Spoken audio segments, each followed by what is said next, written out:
Hello and welcome back to another update on this O'Gage Railway Kirby Bank. As you can see in this video, we've actually got some trains behind us, so that's a bit more interesting anyway. We'll have a look at building the actual high level, which is at the back of us. I'll put some more of this green insulation down, which I use all over the boards, the sound insulation. It's the sort of stuff you get under the laminate floor.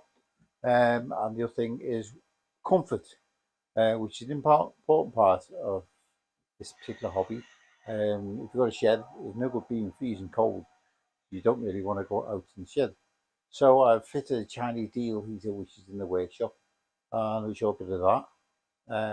And the results of heating the workshop, which makes it a lot more comfortable anyway. So let's get on with the video and I'll see you on the other side. Just starting to work out the high level. I've got two lengths of ply cut there. It goes all the way down there and will come in down there. And that's about a 1 in 100 gradient, so it's quite a gentle climb all the way up there, and it will eventually go all the way around there and out over there. Right, that's this part of the incline up to the higher level is actually complete. Well, as far as the woodwork is concerned, up to there. I just need to put a curve on there and it'll eventually disappear over out that corner anyway, but we'll carry on. Just scribing the curve, just simple pivot there and just slide that along, pencil on there, and it mark whatever radius you want. In this case, it's inside radius is 2 meters. Curve's taking shape, being busy with the jigsaw, cutting out. That's in a whole sheet of 12mm ply. That's 8 by 4 feet. That is. Right, I've completed the main structure of the high level. It goes all the way around over there, right the way over into a blank wall. I haven't cut the hole out the wall yet. I'll do that in spring, save drafts coming into the shed. So all I'm going to do now is start putting my my green stuff on it, on the good old PVA. So we'll carry on doing that and catch up in a minute. High level is basically complete with all the green insulation stuff on it. Just put a coat there for a bit of effect. So all around the background. So my next little step for this is to put track on it. So give me a day or so, I'll get that sorted and I'll just film that for you. Well, I've done a bit of painting over there. I've painted all the way up the side of the incline for the high level.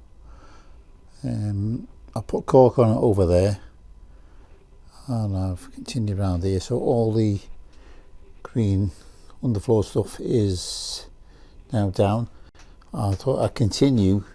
I'm busy laying some down over here anyway, just like a jigsaw, and when I've got it all right I'll stick it all down with good old PVA there. And then what I'm using to cut it is the good old bench saw. Without the guard, it's a bit dodgy, but I've still got all my fingers anyway, so I'll carry on. Right, this is how I do my my track. First of all, we've got to put drops on. These are 2 lengths of Pico track. So first of all, I cut little sections out of the webbing to solder wires on. So let's do that.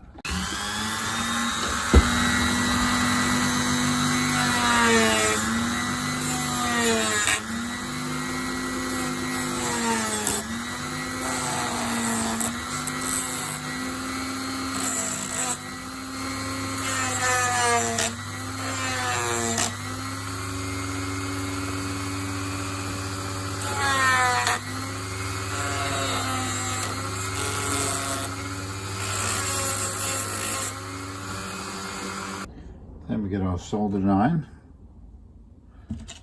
solder,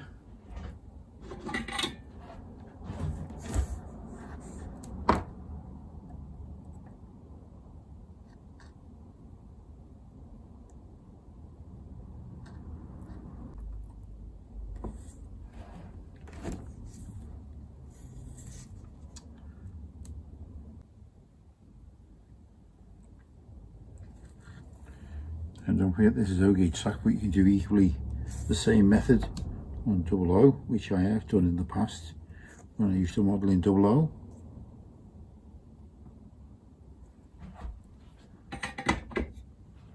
So the idea is this will just go straight into your ballast and you won't see it. So now we know black to the back, but don't forget black, the back is going to be this side because it flips over. So we've done some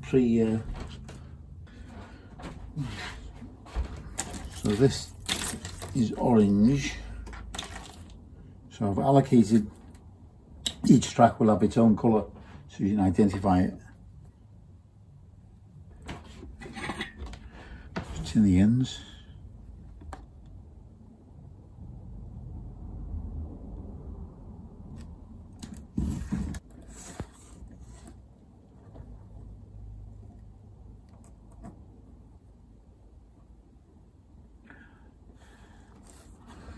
Put the orange wires on, which will be this side of the track, the outside.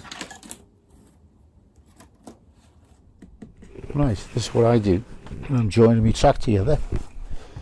I use a hammer like that and just tap each rail individually so it goes in, and I put this piece of aluminium at the side so everything is absolutely straight. So we line these up because it always is a pain.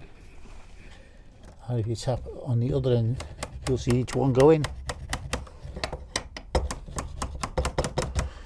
That's it. And then when I'm done, I screw them down. That's always the debate. And some of these 12mm little screws,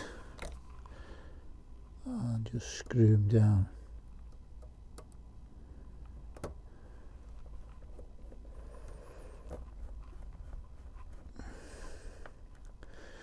I mean, the beauty of this is if you wanted later to glue it down, put some PVA all over it, you can do it and remove the screws. It's entirely up to you what you wish to do. But this is something I've found that works for me anyway. Put screws in it, and you get 500 of these from China for buttons off the good old Leeway. Right, I'll carry on now and put the other track in. Just put screws about every foot like that, or 30 centimetres, what if you prefer. Got my little tin.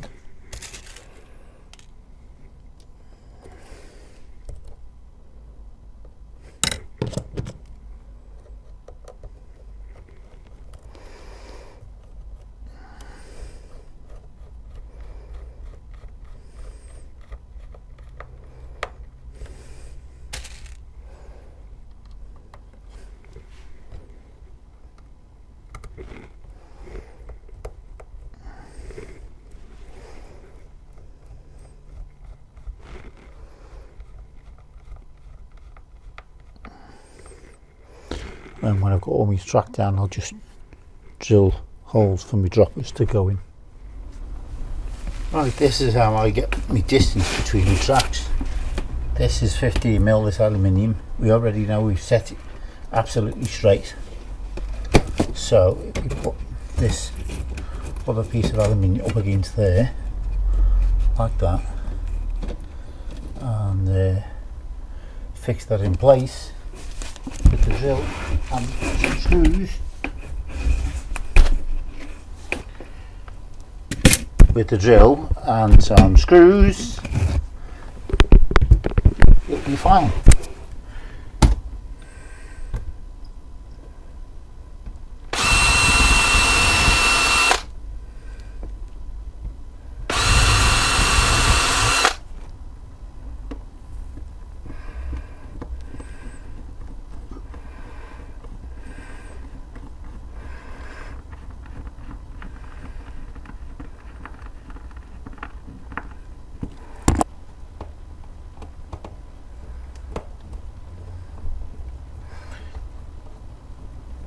So when I built this ramp for these tracks, I've left this little space here which is going to be for scenery.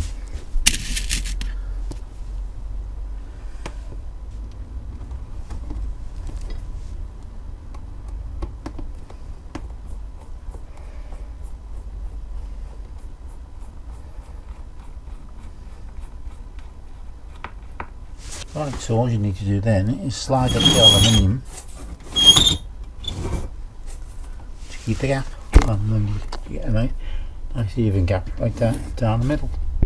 Just putting a few joiners on, or a little hammer, and just tap them on.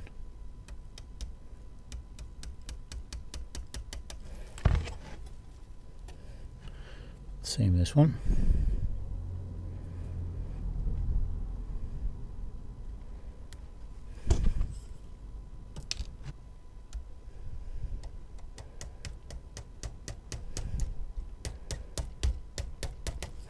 Yeah, right, we line them up, and from the other end, just tap them gently, hammer each rail at a time, and they go in.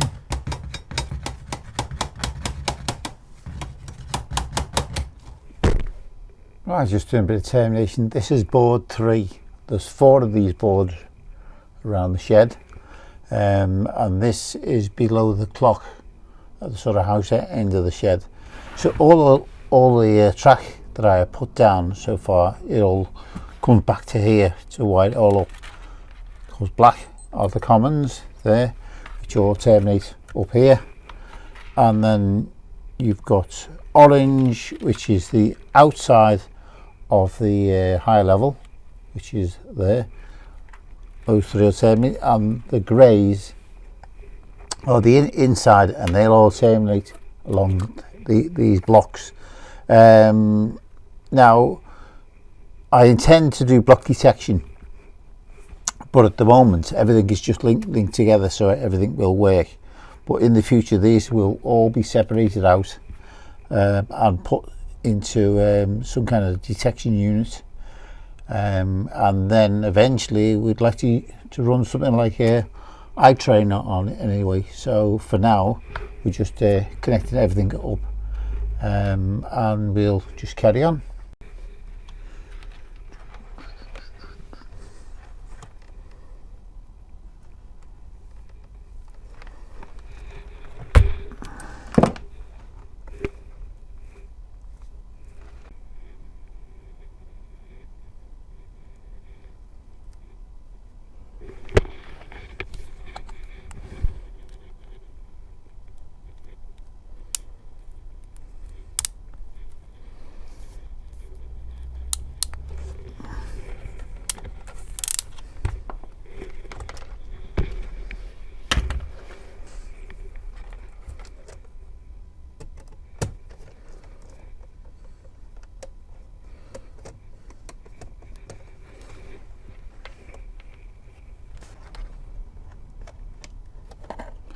And rinse and repeat as we terminate them all.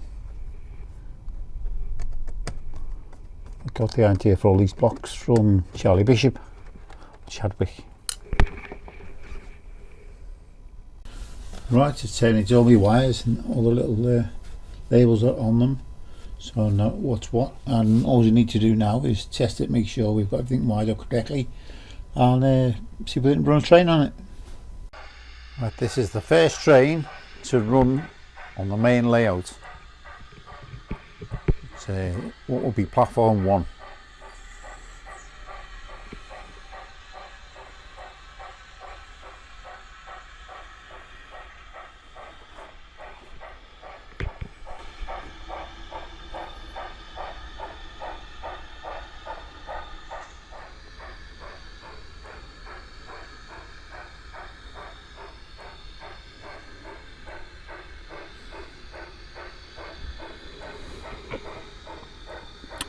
There is a little bit of platform to go into, but that's about all.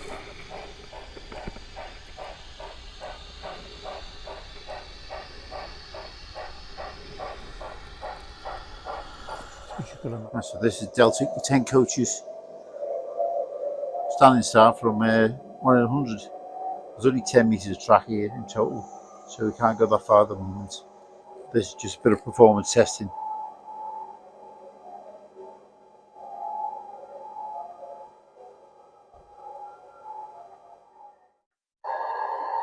Right, we're just trying Black 5 on the higher level. Got 29 wagons on, so just seeing how she performs from a standing start.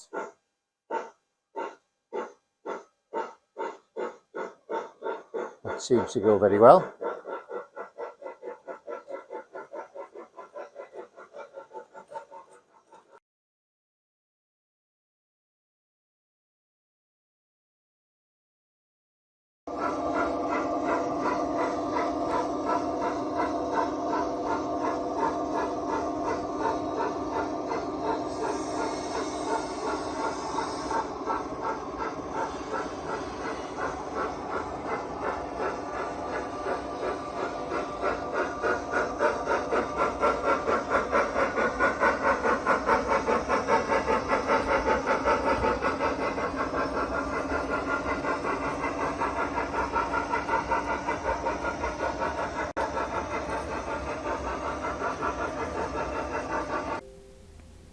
This is my Chinese diesel heater that I've bought from eBay, about £120 it was.